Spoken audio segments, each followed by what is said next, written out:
వర్షిత్ హేమంత్ రెడ్డి గారు,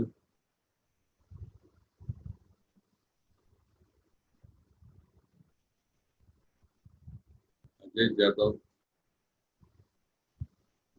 నీలకాంత్ ఠాకూర్, భుజంగరావు, సదానందన్, శరత్. అందరూ 2 minutes. Syed, Muzammil, Yusuf, Syed, Sunil Kumar,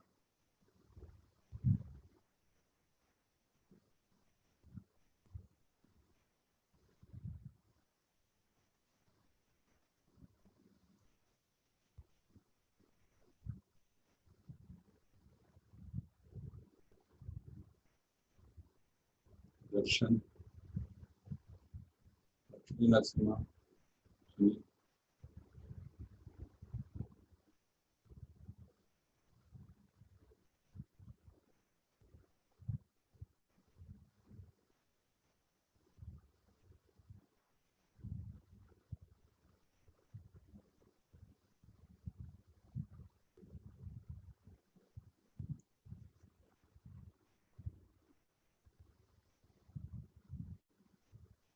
Mounika, Nagaraj పట్టార్, Veer Raghavan,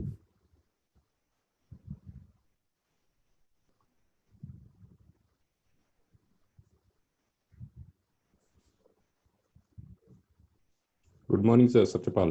Good morning.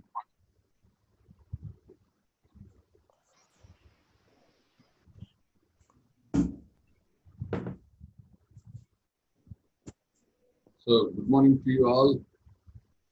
Welcome to the 17th day.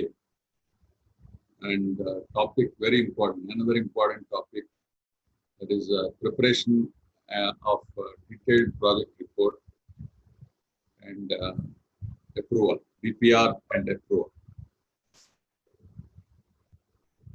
Most of the engineers will be involving in either preparation of DPR or approval of DPR. Approval of DPR is normally for mainly giving the administrative sanction for any project. So the overview of the topic is mainly introduction on the topic and the preparation of DPR and components of DPR and the approval of the DPR. So this is the overview of my talk today. Mainly, any project owner who wants to develop a project, he needs to know beforehand what is the budget it's going to be. And there will be a project implementing authority. In case of private projects, it is the, we are getting echo. Anybody getting echo, Bhaskar? No, sir. No, sir. Huh? No, no. Hello? No, sir. రావట్లేదు. ఇది పోయింది.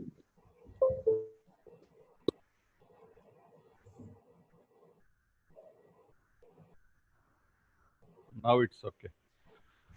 So project implementing authority is in case of government, they'll be giving it to a particular department. For example, in Telangana, the housing project, 2-bedroom housing project is given to GHMC. Though owner is government, that is again Telangana State Housing Corporation.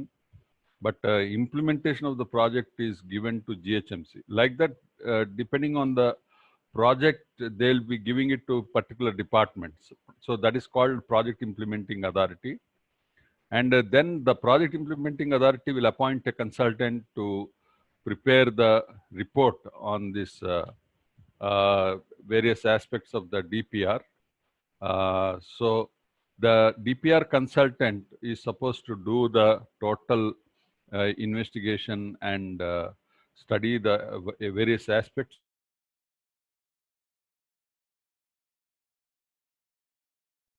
functional requirements and all. And so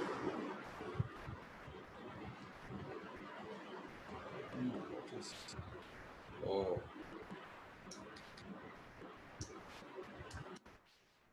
changing this.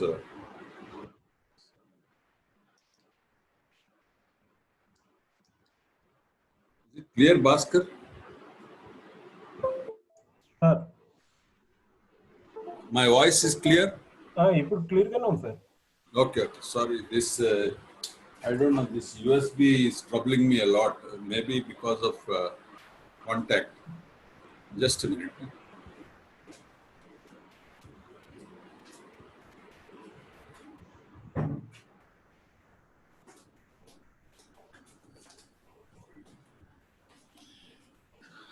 Just yesterday only, I have come across this news that 401 infrastructure projects show cost overruns of 4 lakh crores in India. That is about 20% cost overrun. These are only projects costing above 150 crores. There may be smaller projects also where this cost overruns and time delays could be there.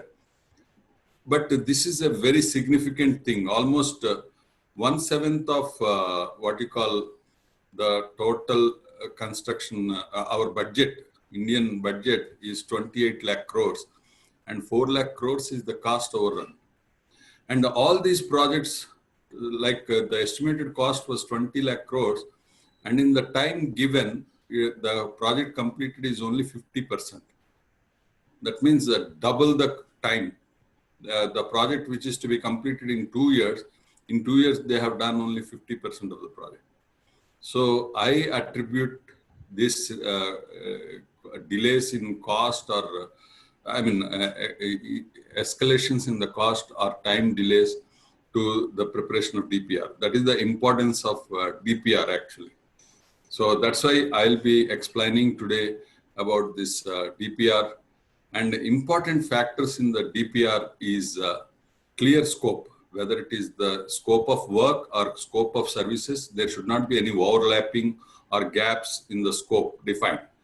Because once these gaps are there, then whatever design we do, whatever estimations we do, may not be giving the right cost and right time estimation actually.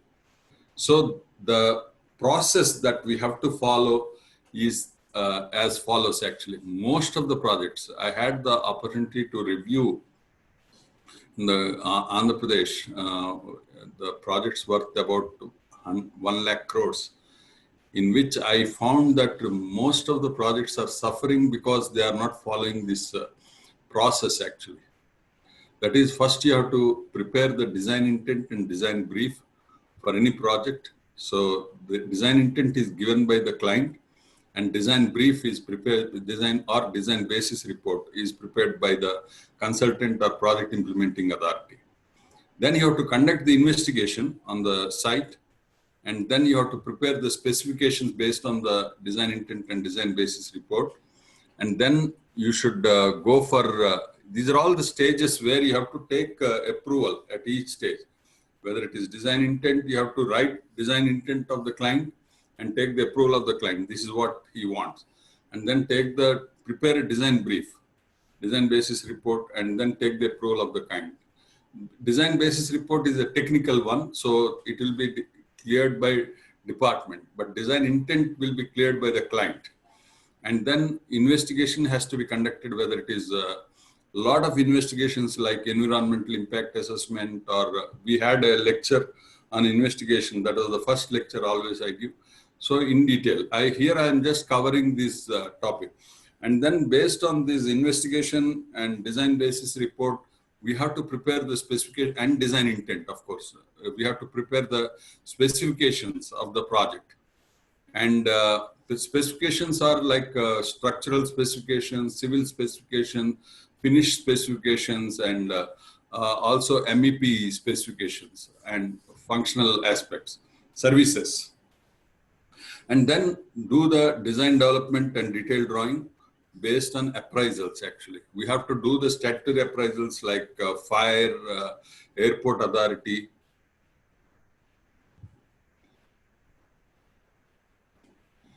Yeah, yeah, that's right. Please, I'll take the questions at the end about all this, Syed. Yeah. And so design development and detailed drawings have to be prepared at the stage of DPR itself. And then we prepare the quantity survey and then also consider the construction engineering, how we are going to implement the project. Based on the design intent, when the client gives us the design intent, he will always say, I want this project to be completed in 2 years. So we always get that clarity. Some projects, clients have come up saying that they want to complete in 6 months. Some projects we got even clients saying they want it in 60 days. So we have to prepare the construction engineering or construction methods, methodology based on these timelines given by the client, because all these factors have effect on cost actually. So, and then based on this construction and quantities, we have to prepare the schedule. Project schedule covers the resources required. And then considering these resources, construction methods and quantities, we have to do the costing, various costing methods. So I'll be covering these topics, but if you refer to all my Facebook live lectures, all these are covered actually in detail. But when we are preparing the DPR, we should know what is to be considered. And then contracting method, how to procure. Will you go for EPC? Will you go for design build contract? Will you go for lump sum contract? This also is covered in contracts. And then finally, the project management. After award of contract, project management has to be done by an agency which takes the responsibility, accountability on cost and time. That is DAPMC. This is what I advocate as a consultant. It is always advantageous for the client. So these are the aspects which are very important to contain the cost and to deliver the project in time. Unless the DPR covers all these aspects seriously, practically, I mean, I come across some of the DPRs which are done just for the sake of getting the administrative sanction and will not have the real depth of any of these things. Then it will be a problem. The projects will run into problem. And as you all know, the sequence of any project. And then DPR should provide the detailed architectural, civil and structural, MEP, HVAC, fire, building automation services and building management system, and construction methods, schedule and procurement approach of the proposed projects for approval from concerned departments, fund provisions from authorized department. This is basically to get because you have to also give the cash flow required for the project. So it helps the outsiders to systematically and scientifically approve the project, because the administrative sanction is given by the finance department or IAS officers, because the fund allocation has to be done by these people in the government. And in private, actually, you will have CFOs of the companies who will give the administrative sanction, whether it is a IT company or a developers company. So any project that has, in case of even construction of a house, for example, let us take, which we all understand. You want to build your own house.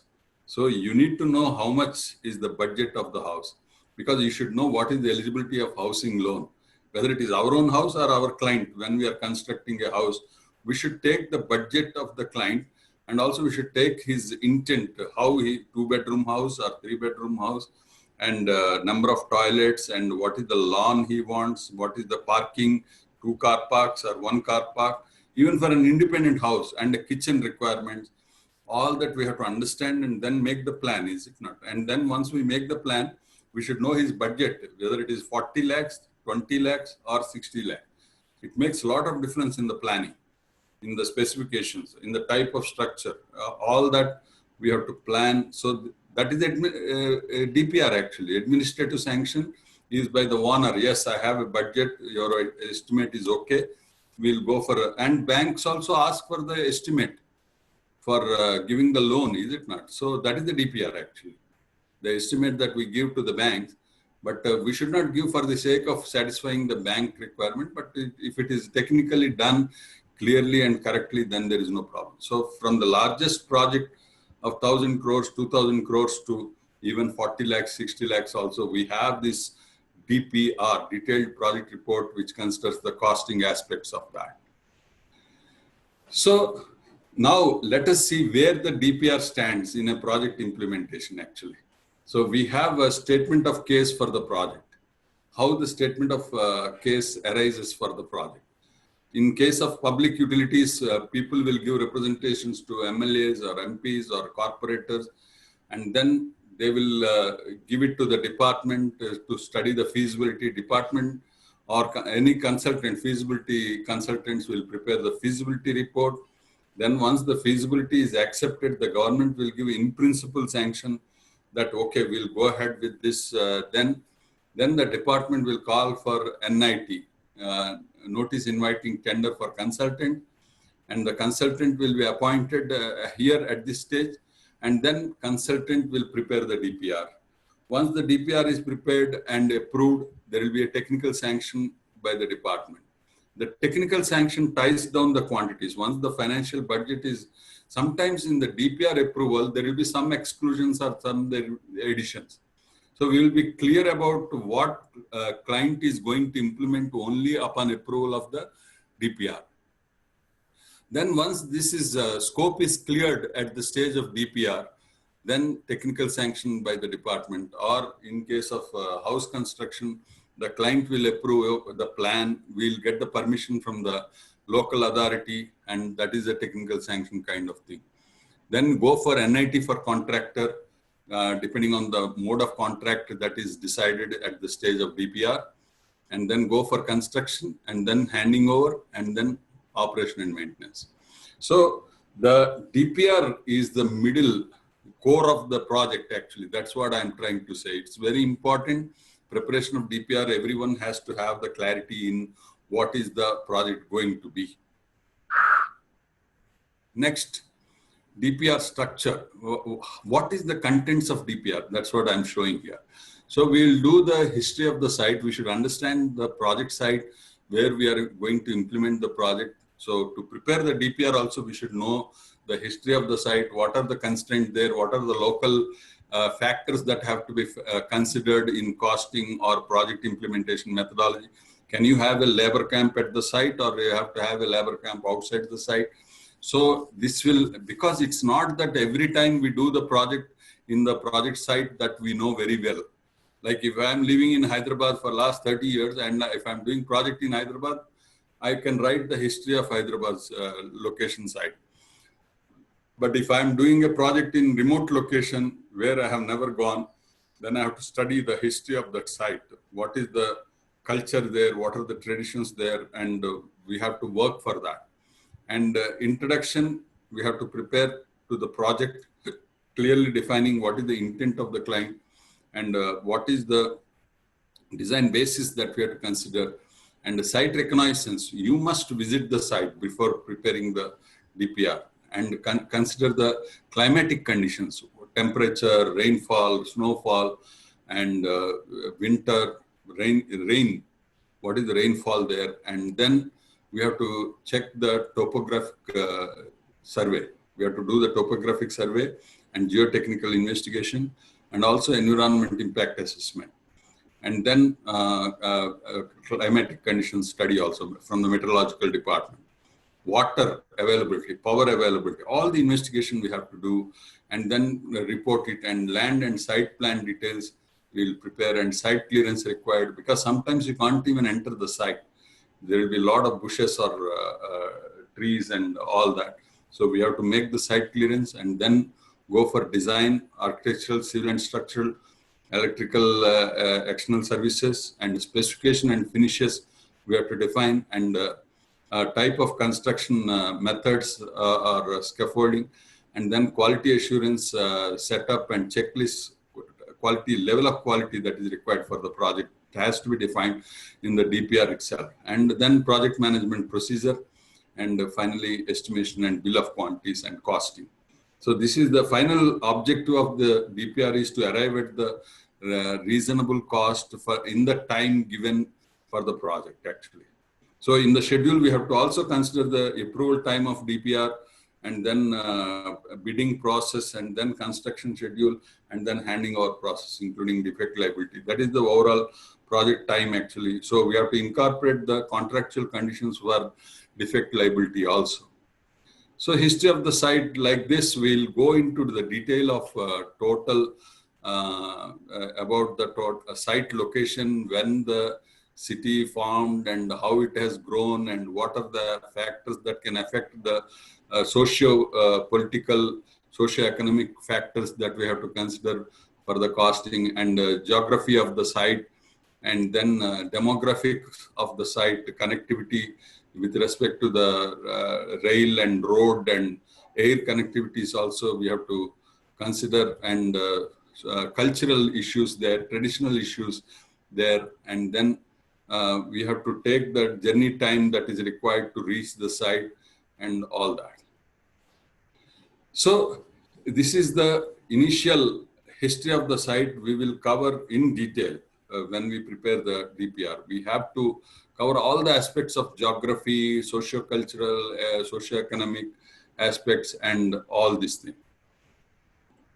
So we also collect the site plan from the Google. Location of our site we have to identify, so that we'll be able to see all the factors that here you can see the site is closer to the river stream. And this is the condition of the site in 2000, how it is growing also we will see. And then this is after completion. Of course, I just added because how we have transformed the site from here to here. So this is the presentation for DPR, and then in the actual DPR stage, we'll present how we plan actually. Here I have put the actual photograph. And the scope of the work, how many locations we have in the project, and what are all the developments that we have to do in the introduction, we cover this. And so the building scope we are defining here, you can see proposed facilities at a given location. We define the runway, rigid pavements, and all this other like security wall, internal roads, perimeter lighting, internal and external water supply, internal and external electric supply, sewage disposal, fire protection system, and refrigeration and air conditioning, hot water supply system, summer appliances, area drainage system. And here the pump house, cook house, submain, all the buildings, scope has to be defined very clearly. Scope of works and the scope of facilities and all that. And then this is another project. This is how we cover again, what are the buildings that we are having, how many buildings we have to construct. And again, external services like roads, lighting, water supply, electrical supply, sewage disposal, and area drainage system, stormwater drainage actually. And these are the buildings that are constructed, again, completed photographs of the buildings of the project that we have done. And this is another format of G+2 buildings also in the same layout. And we have to do the site reconnaissance. So once we receive the facility requirements documents from the client, the FRD, this also I covered, the scales of accommodation and all in one of the topics I covered. And after thorough study, the design team carries out the reconnaissance survey to the site and whether it will be feasible to implement all the facility requirement, that is whether it is layout or surroundings, whether this fits into that surroundings and all. Interacts with the project managers to get the users' input to finalize the scope and design. And then climatic conditions also we study depending on maximum temperature, minimum temperature, and then rainfall. Here in this location, you can see the rainfall in 24 hours is 471 mm. This is a normal maximum rainfall. Every year it happens to that level. So we have to plan considering these factors of rainfall, temperature, and all. Lowest temperature also we have to consider, and then location of the site, longitude, latitude, and altitude. We have to consider this, and the area of the land available for the site, and then the topographical survey to be carried out with the total station contours and grid plans, and then investigation, soil investigation. Here we have to define complete data to be collected, like physical properties of the soil, grain size distribution, specific gravity, bulk density, void ratio, and the liquid limit, plastic limit, plasticity index, Proctor density test should be carried out. CBR and K value to be tested for evaluation of subgrade condition. This is for the roads and any pavements that we design.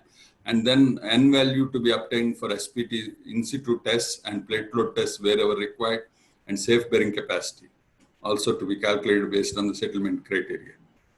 So these are the photographs of the existing condition of the pavement and all. And so we have to understand the existing condition. So we collect the data of the existing condition of the buildings and this one. And then the users have approved the plan. To approve the plan of each building, and accordingly site plan should be prepared, layout has to be prepared, and the site layout with the services duly marked to be approved by the client, and then template approved by the headquarters. So these are the locations of the sites, various locations we mark, and then each layout of the site we prepare, you can contours with contours and boundary of the site. And always the topographic survey, what I found is we should not limit to the site alone. We have to go beyond the site. We have to also mark the surrounding conditions. Do you have the river here? Do you have the hills here? What is the slope and what is the stormwater that you may expect into the site, and what are the neighbors actually? Is there any encroachment possibility, and all this also we have to add into our study actually. And this is the proposed layout. This is the site condition, and this is the proposed layout that is prepared in the DPR. And this is the three-dimensional view for the client to understand what are all proposed various buildings and all at different locations. And this is another site, same, but layout has changed here, you can see. And this is a site where we have changed the layout. And these are all the different locations. In the same DPR, we have covered so many locations actually, including the facilities. And so the client has given the requirements of these facilities, and they are all covered. And this is another location.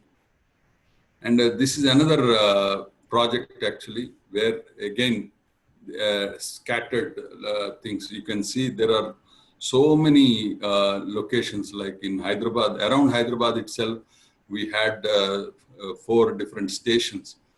And we have to identify the location, each location and their interdistance actually, to identify where we can suggest setting up, because setting up of the batching plant, it's lead to the site, transportation costs and all, and you cannot set up batching plant for every location again.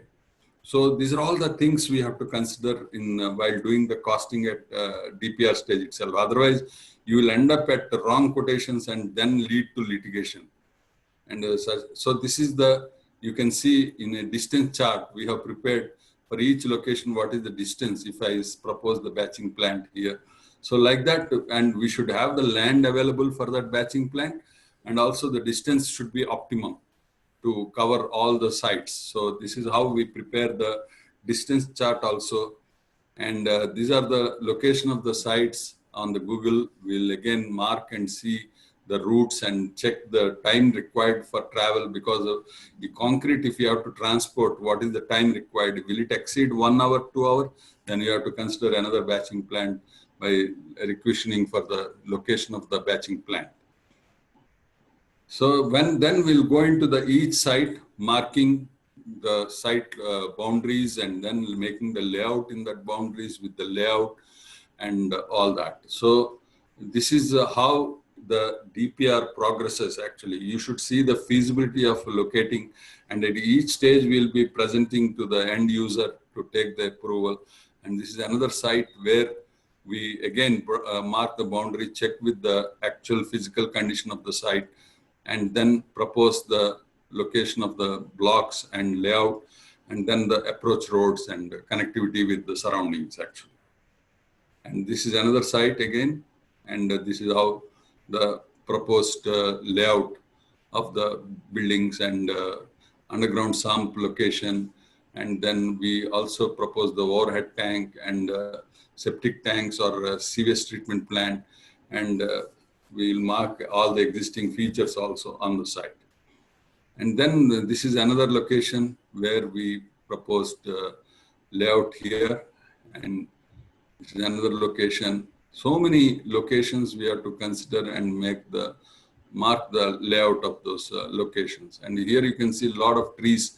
This is another big thing. Whenever we are affecting the trees, we have to take the clearance, and there is a process for getting the clearance for cutting of the trees, actually, from the forest department.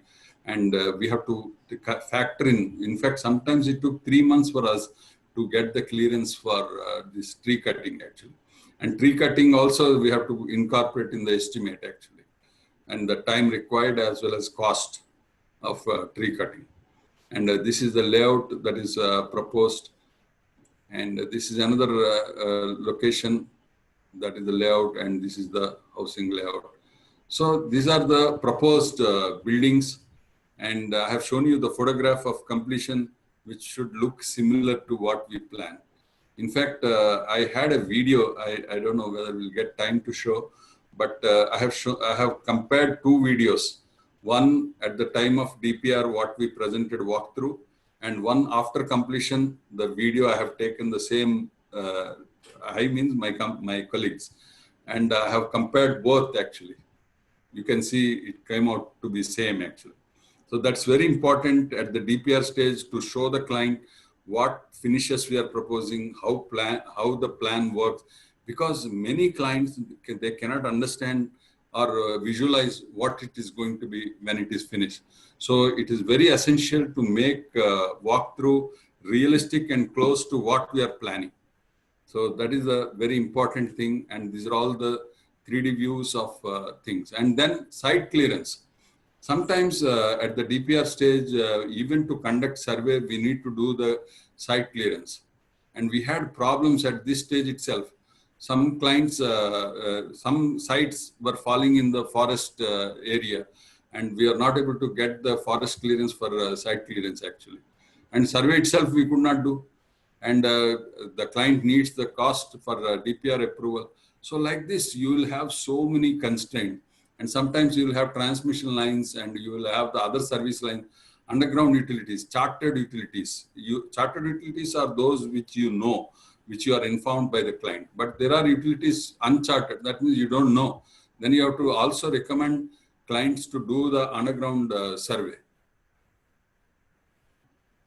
And then design, we have to go for the each building that once the plans are prepared, plans are approved by the client, we have to go for civil and structural design. And this is the building design for which structural design brief we prepared with the materials, the concrete grade, the steel grade, whether it is a structural steel, whether it is a PEB, all this will be defining. And this is the plan of the building. You can see it's a framed structure. And we'll go almost to the level of, I don't say good for construction, but almost like it should have all the requirements defined, including this kind of slopes and the finishes schedule and all that. So this is the 3-dimensional view of air traffic control and crash bay. Yes, sir. Thank you, sir. Yeah, for small projects also, as I just before explained, even 1,000 square yard site, the cost estimate is very important. Preparation of detailed plan as per the statutory norm, and doing the design and estimate. Before commencement of the work, you should know how much it is going to cost.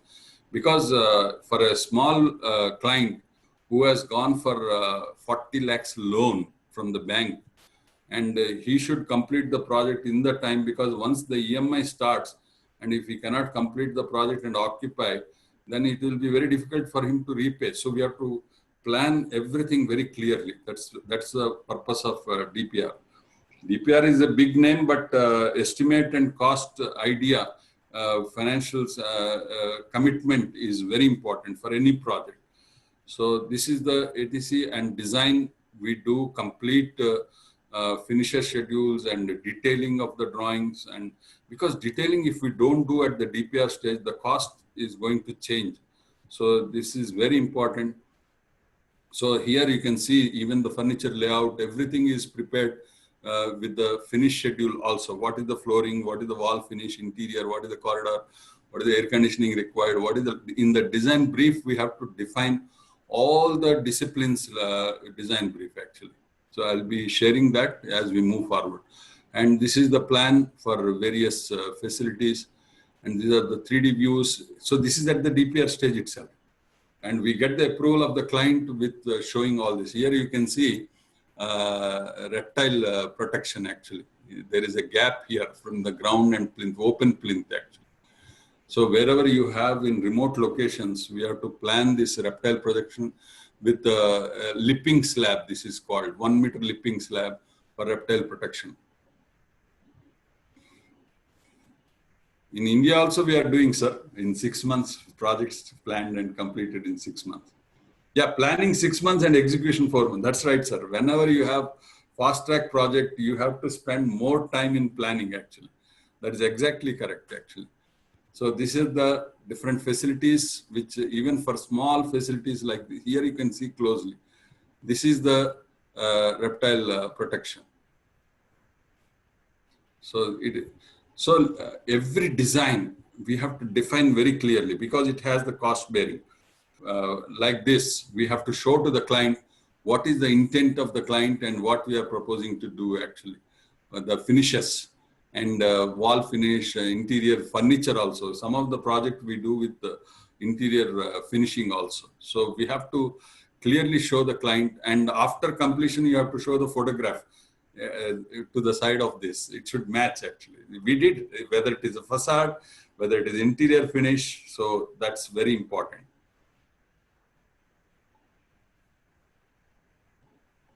Yeah, that's right, sir. Authority who will be giving the approval. Also, we should understand his level of understanding and then plan these things. And this is another interior. Of course, this is a private project I'm showing because these are interesting pictures. So we should know that what I'm trying to say is the level of detailing for interior finish, wall paneling, lighting, flash lighting, false ceiling, all the fixtures, appliances and all that we have to do. We have to cover all the aspects in our costing actually. And then kitchen designs, for example. So I'm showing different intents. So this is one intent for say a budget of 2 lakhs per kitchen. And this is another intent for a budget of 5 lakhs per kitchen. So like that, we have to show to the client what is the intent, what the client wants, we have to show. And then sit out areas and designs. So these are also, we intend again, we show to the client at the design stage itself, what can be considered the level of finish. This level of finish and this level of finish, we have to show to the client and take the approval. And the costing has to be done considering this intent actually. So this is the toilets again. So you can see the difference between this toilet and this toilet. So I've purposefully chosen different types so that we have to understand each one. This looks nice, but the cost of this is different. That's what we have to try to explain to the client at the DPR stage itself. Now, the scales of accommodation in the planning, whatever areas that we have to consider in the planning, each building, what is the area that is considered, and get the approval done from the area. And from this area, we'll be developing the plan. These are the authorized areas as per the department. You know, for every Like in case of private projects, small projects, for example, National Building Code gives you, and also local authorities will give you minimum duct size, minimum corridor width, minimum room dimension, minimum tot lot dimension. All these are defined in the bylaws. So that will be the authorized dimension actually. So we have to show it to the client. I can't design for less than 10 feet because this is as per the National Building Code or as per the local bylaws. So we have to consider all this. Yeah, we have to take, that is why we have to take the approval of the client. Signature of the client at every stage is very important. So we have to document, without this documentation, engineers are suffering actually. That's why I am explaining all this. Every stage that I have shown in the DPR, starting from design intent, design brief, investigation, and then appraisal, statutory appraisal, every stage there has to be clearance. Either by mail or confirmation of mail information. All that is very important. And design authorized. So this is the authorized areas. This is the authorized areas for each of the, whether it is security, canteen, or dining and common rooms and all that. So this we have shown the authorized areas as per the FRD. That is the facilities requirement document. Client will inform us about these facilities requirement, and then we plan according to what client inputs us. And this is the various areas and the eligibility criteria. So this I have shown in my scales of accommodation for every office, every cadre of the officer. There is the residential accommodation authorization, and there is office authorization. So we have to plan according to that. At least we have to inform the client, this is the authorized area, how much you want. So you write and take a signature so that there is no, otherwise there should be some basis like Vastu. Vastu has defined certain positioning of various facilities. Similarly, the department, every government, central government or state government have given the accommodation requirements and office requirements. So this is the just example I'm showing. What is the space required and what is the common area and what is the total area. And this is the space required as per the input. And these are the spaces planned actually. And this is the various chambers and peshi all defined here. And so we show this and take the approval of these areas so that once the plan is done, there is no variation after the planning is done. And this is when we did the AP Secretariat design. We have done all this, passed through these authorized areas as per the CPWD norms actually. Every chief secretary, every principal secretary has got the authorized areas. And when we are doing small residential apartments also, I said there is a minimum for 5 floors, there is a minimum corridor width. For 10 floors, there is a minimum corridor width, which you have to follow. And a staircase to be provided, elevators to be provided, fire escape to be provided, all that is defined. Now coming to the investigation, the topographic survey should show all the grids and feasibility of marking the layout on the site. And also the topography levels and grids and orientations and also the surroundings we have to cover. And when it comes to geotechnical investigation, we have to define the scope of tests, runway about 20 numbers tests and road we have defined here. And office and all. So what are the number of bores to be done and what is the depth of investigation to be done? So this we have defined. So many boreholes. We have defined 33 boreholes for this site. And field investigation, collection of samples and disturbed samples, undisturbed samples, water sample for tests and SPT tests carried out and liquid limit, plastic limit and all that. We have to define what are the tests to be done in the, and we have to, so that we later, if there is any variation, I'm telling, we are not allowed as a consultant to incorporate any variation. So the investigation in detail is very important. Chemical tests on soil and also water sample tests to be done at the DPR stage itself. And a description of the soil samples we have defined here. And the soil report contains the compacted layers at different levels, borehole numbers. and foundation recommendations for that given soil report. And then this is the bearing capacity calculation, also defined in the DPR. Soil report also is part of the DPR. Topographic survey is a part of DPR. So I have taken some samples, but I will not open it now because time is short. So this is the laboratory tests: natural moisture content, specific gravity, bulk density, grain size analysis, shear test, Attenberg's limits, and chemical tests, Proctor tests, and CBR tests. All these tests are done on the samples collected and reported. Next is the structural design. Of course, here this is a older PPT, that's why I highlighted in red. Then now it is 2015 IS 875, the codal provisions, and all the codal provisions we have to adhere to, and the loading is defined here. And again, this is a wrong thing. I converted from PDF, so IS 875.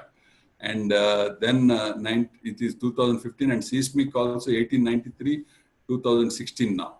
So these are the structural design basis report, civil and structural, and wind loads to be considered, and ductile detailing as per 13920. Again, this is 2016, 13920.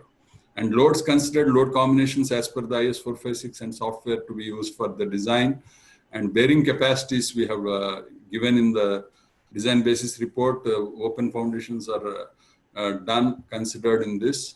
And then covers to reinforcement, again, depending on the climatic conditions and the exposure conditions, we have to define the covers. This is part of the design basis report. And external services, for all the external services, water supply, drainage, stormwater design, and the sewage disposal, and all that is defined in this external services.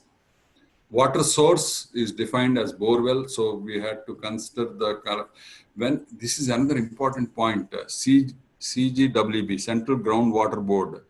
You have to take NOC from the Central Groundwater Board for any borewell that exceeds the drawing of water beyond 1 lakh liters per day.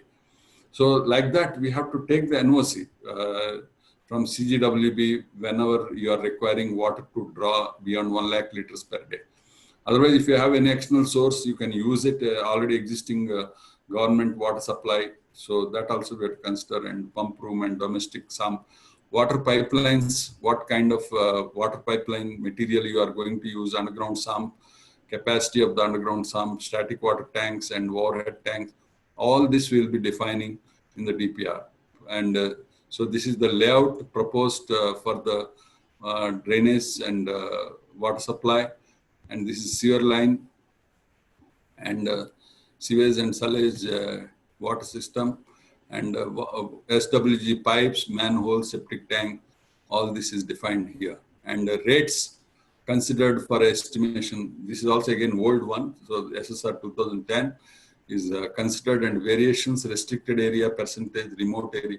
These are all the cost percentages that we get the approval from the client that can be added to the estimate. This has to be done in the beginning stage itself, so that your costing doesn't vary beyond acceptable limit. Air conditioning, again considering the location, summer temperature, dry bulb temperature, winter temperatures, and dry bulb temperature we have to consider. And then inside conditions that are targeted to be designed 25 degrees plus or minus 2 degrees. And then occupancy, number of people, and the number of air changes. For kitchen, it will be different. For dining, it will be different. Like that, we have to consider. And office, it will be different. So we have to estimate the tonnage required. And this is the air conditioning thing. And these are the electrical design basis report. I will not go into the detail, but we should know what to check because it is ultimately the consultant that gives the estimate actually. So we have to consider all this power requirement, backup requirement, and the transformers and panels required, all that. So we define all this. So we should know what to expect from the electrical consultant also, because finally the consolidation of the estimate is done by civil consultant only. So we have to take the details of design basis and the specifications for each of these departments, whether it is plumbing and sanitary, whether it is air conditioning or electrical. So here you can see internal electrification. So lighting, power sockets, and TV cables, and now Wi-Fi connectivity and all that also is shown in the electrical estimates. And these are the load calculations considered. So depending on the design basis, again, lighting, how lux levels we have to define for each of the area, because the lux level will determine what is the load required for lighting load that is required. And air conditioning load also gets added to the electrical load completely, finally. So these are all the specifications for finishes, finally. So these are the very important specifications for finishes and construction methodology. So this is the schedule of finishes, because it's a too big A0 drawing probably. So you can't read this. I don't know whether if I zoom, no, it is not, we have just made a JPG. So, but I have the link here, but I'll not open it. But this is how we represent, flooring, every building, number of buildings are defined and finishes are defined here. Ceiling, flooring, wall, electrical, plumbing, all the things. And we will say, okay, I'll follow this spec, I'll follow this spec, like that. So this is the finish schedule drawing, which you have to make at the DPR stage itself, because this gives the idea for the client. Corridor, what is the flooring? Corridor, what is the dado? What is the ceiling in corridor? What is the air conditioning in corridor? All that is, and lighting in corridor. All this is defined in this. So proposed schedule of finishes, here we make a presentation to the client on what is the sub base of the flooring and what is the, and then rammed earth filling below, and then ramp, garage, parking, same as above, like that. We'll define polished satin matte finished vitrified tile in size of 595 by 595 conforming to IS. So all this definition is very important. And the bedrooms, polished satin matte finished ceramic tiles in size. So depending on the client's requirement and eligibility also, it is all defined in the specification of schedule of finishes actually. So these are all the schedules of finishes. Skirting also is defined, and dadoing in toilets and kitchen is defined. And sometimes even in common areas, we define this. And what is the plaster rendering, external and internal, and the coat, what is the coat and cooking platform, what is the finish, and painting, external surfaces like external finish also is defined. And so these are the specifications for pavement, for main road, connecting road from the main road, and glass corner shelves, cupboards also are defined. Windows are defined, joinery, and doors are defined here, you can see. So this is the specifications in detail. This is part of DPR only, which is submitted. And curtain rods, so space for refrigeration, and then waterproofing, and quality assurance, and setup and checklist. So what are all the setup required for quality assurance? So this also we define. So we have given the checklist for the bricks, sand, cement, aggregates, and structural steel water quality tests, which are to be done at the site itself, quality setup. And project management procedure, how we propose to manage the time, MS project, and then consultancy, DEPMC, and financial checks at every stage by considering the contract conditions, general conditions of contract, special conditions of contract. And these are the site documents, which is again, I covered in my quality lecture, but we have to cover all these registers to be maintained at the site by the contractor and the consultant, and report to the client from time to time about the quality. So because all these things have a bearing on the cost, that's why we have to define the level of quality, the level of construction methods, and all this is defined in the DPR itself. And finally, bill of quantities. So this is the estimates prepared based on detailed bill of quantities and the schedule of rates. Different schedule of rates are there.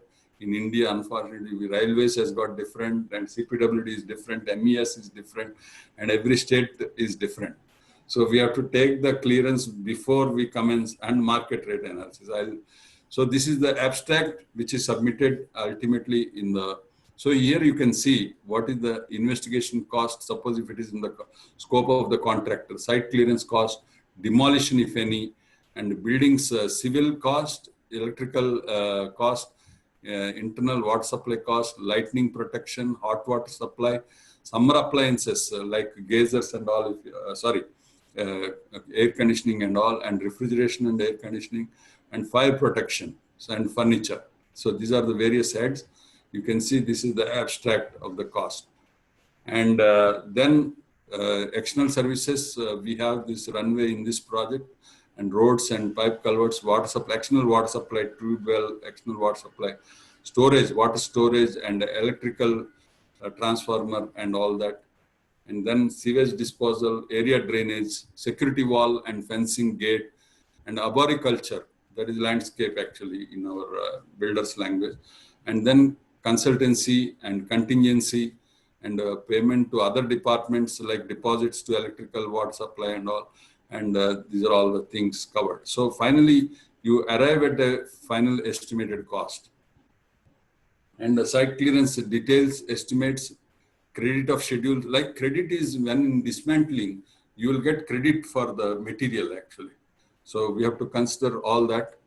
And this is the summary sheet of the cost of the building, internal electrification, internal water supply, lightning protection, hot water, summer appliances, air conditioning, and fire protection. Total building cost and the total project cost here.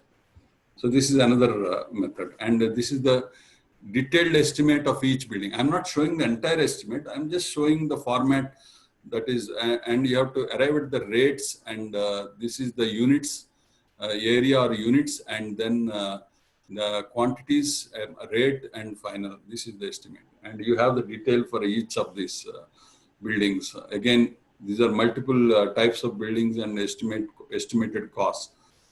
So we submit this, and I'm not showing the details because of the inadequate time. If I have 2-3 hours, then I can go into the detail. Costing methods. So these are all the costing methods. Again, in costing, I covered this in detail, but in the DPR, we have to define which costing method we are using, like labor, LMP method it is called.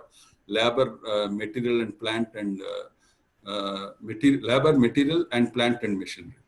And then market rates, we have to do, what I'm suggesting is, in the DPR stage, as consultants, for us to consider different methods is better actually. And also we should apprise the client. Your SSR says this, but market rate is this. If the variation is too much, the contractor may quote higher, because contractor is not bound by SSR. Contractor will quote based on market rate. In fact, we corrected SSR in some cases, in some of the client, because we found mistakes in the SSR. So it is sometimes a copy paste actually. SSR. Recently, I was doing something. I don't name the location, but in one state department, actually, what happened is in 2 years or 3 years, the cement rate is same, 252.5 rupees. How it can be same? 252.5 in 3 years in India. So these are kind of mistakes. And also there was a rate analysis issue in one of the departments. The concrete rate itself was wrong. So that is affecting my project cost a lot. So as consultants, we have to be very clear. If client says SSR, also don't bound by SSR alone. You always cross-check with the market rates, and also cross-check with the plinth area basis. Always the client also checks what is the per square feet cost of your estimate. So we have to check before we go to the client. And market variation index. This is another study we do. Like in that particular location, how many contracts were awarded in the recent past, and what is the variation in the quoted rates from the SSR estimated rate. And taxes and overheads and profit fixed. This is another thing, client fixes this, but it keeps varying, you know, overheads. Suppose you want to do project in 6 months, overheads is, SSR is standard schedule of rates. Standard schedule of rates, every state government, every central government department, they have standard schedule of rates published every year. In fact, this is approved by Board of Chief Engineers in every state or in the departments also. The Board of Chief Engineers, one particular department will be assigned the responsibility to prepare this standard schedule of rates. and finally Board of Chief Engineers will be convened, and they will approve that SSR. And you have to take that SSR and follow that SSR. So I'm covering about overheads. If you have to complete a project in 6 months, the overheads is different. If you have to complete project in 12 months, overheads is, so how can you fix it? Olden days is okay. Every time they used to give the time required, but now we are not given the time required. So considering the time, considering the level of finish and the quality assurance required, we have to plan the construction methodology. Construction methodology will also affect the overheads. So costing method, we have to take the lead charts and material costs from mining charges, market rate analysis, taxation, overheads, products and specifications. Yeah, products like brand also will affect. And the labor rates as per norms, labor rates as per market, labor contract rates. All this you have to, market rates, you have to get the quotation actually. You have to get the quotation from the vendors. We do that enquiries, market rate enquiries we do. Budgetary enquiries, we mentioned to them also. So this is the market rate, purpose of analysis of rates we have to define. And this is the labor rates. For example, we consider CPWD, AP standard schedule of rates, Telangana schedule of rates, and market rate variation. You can see how much variation is there. CPWD has given to 435 rupees, 320 rupees APSOR and TSSOR. Yeah, that is right. You get to the owner when you do the any credit you get. So these are the different rates comparison. You can see how much variation is there. So it's always better we do also check as per the market rates. And then costing process, this is the lead chart. And lead charts we have to submit to the client from the source of the material. And then costing process, basic rates of labor and material. So we have to define what are the rates we have considered in the document, and then basic rates for machinery. Also we have to take, and then market rate analysis. And this is the analysis for each item we'll do. And I'll not go into the detail because you're all aware. So this is the final conclusion. The proposed buildings for the permanent setup of this are designed satisfying FRD of the client. We have to confirm FRD has been satisfied, facility requirement document given by the client or design intent given by the client or recorded by the consultant. And then all the finishes are complied with. Generally, 8 weeks is given to prepare the DPR, including the investigation. 8 weeks is a reasonable time. Some clients give 12 weeks, 20 weeks, depending on the size, the location of the project also. So because some projects require bush clearance itself will take a month sometime if I have to do a 200-acre project. So like that we have to take. So this is the costing is done based on standard schedule of rates, and internal layout facilities are able to meet the entire requirement. So we have to confirm also, depending on this conclusion, you are accorded the sanction for the budgeted cost. So this is about the DPR preparation and approval. If any questions, I can take 3-4 minutes. I'm covering actually as you are asking the questions, but if anybody has still left out questions, you can ask from the Zoom also if anybody is there. So stop share.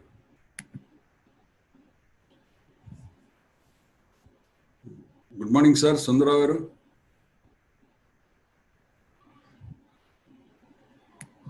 Good morning, Andy.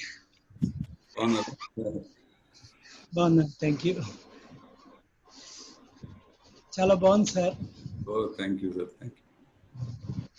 It is very elaborate. Oh, thank you, sir.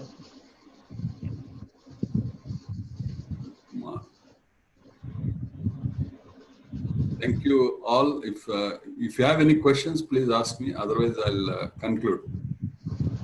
I'll stop the live.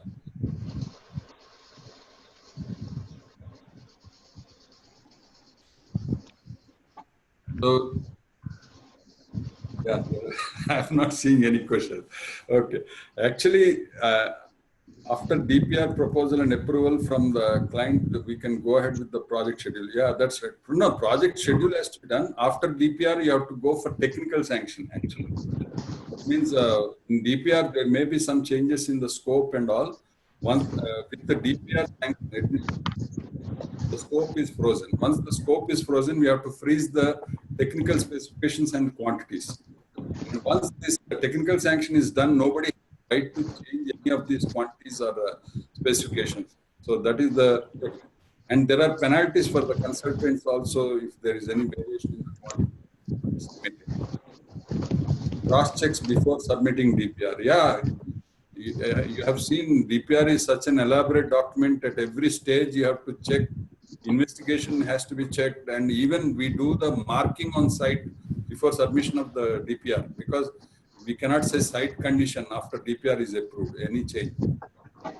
Yeah, there will be survey, market survey about rates, and we will also survey for spoil tips, disposal of excavated air, and also the borrower pits required, quarries required, all that we do the survey, topographic survey, soil investigation, everything has to be done, meteorological survey.